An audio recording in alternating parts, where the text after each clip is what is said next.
This video is brought to you by GuitarPronto.com. In this lesson we're going to have a look at the 5 simple steps that you can take to get your guitar in tune. The method of tuning that we're going to use is called relative tuning or tuning using intervals.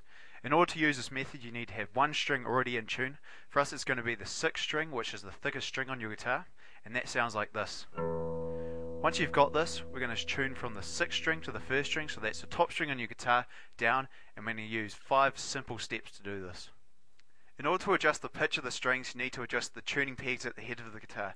If you look at the tuning pegs, you'll see that each of them is attached to one string. So the first step we're going to take is to get the 5th string in tune. The note that the 5th string needs to make to be in tune is an A note.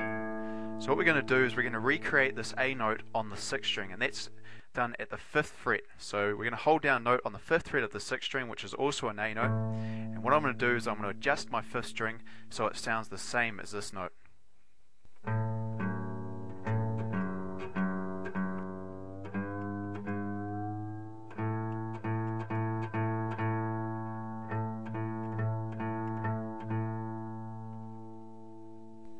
For the second step we're going to try and get the 4th string in tune.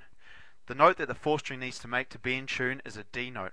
So what we're going to do is once again we're going to recreate a note on the string above it. So on the 5th string, which is now in tune from step 1, we're going to hold down a note on the 5th fret, which is also a D note. So what we're going to do is by adjusting the tuning peg on the 4th string, I'm going to get the 4th string to sound the same as this note.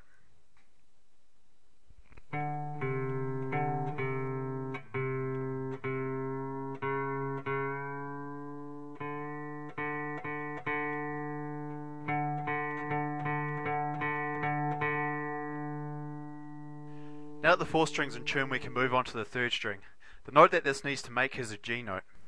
So the way we're going to tune it is we're going to recreate this note, this G note, on the 4th string, so the string above it again, and that's going to be at the 5th fret, so that's another G note. And now what I'm going to do is once again I'm going to adjust the tuning peg, this time for the 3rd string, and I'm going to try and make it sound the same as this G note that I've played on the 4th string.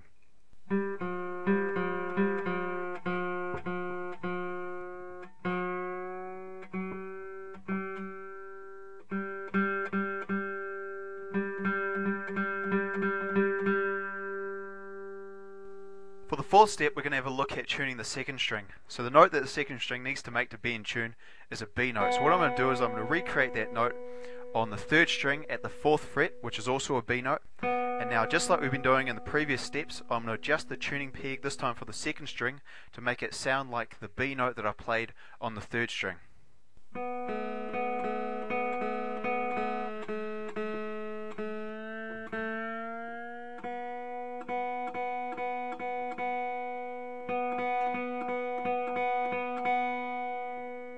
For the 5th and final step we're going to have a look at the 1st string.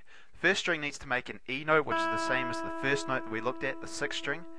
In order to recreate this note, we're going to hold down a note on the 5th fret of the 2nd string. And now what I'm going to do is, again, I'm going to adjust the tuning peg for the 1st string to make it sound the same as this note.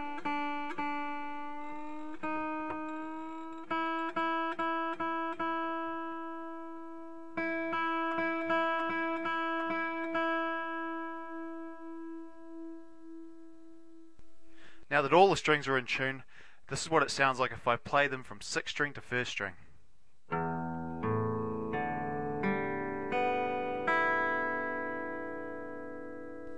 So remember, when you're using this method you need to have the 6th string in tune before you start. To get this E note you can get it from a tuning tool or you can get it from another instrument. You also need to remember that for each step, when you try and tune a string, the string above it needs to already be in tune for it to work. And remember, when we're using these steps, we're tuning from the 6th string to the 1st string. Okay, so thank you for watching this video, and if you want more help on how to play guitar, make sure you visit www.guitarpronto.com.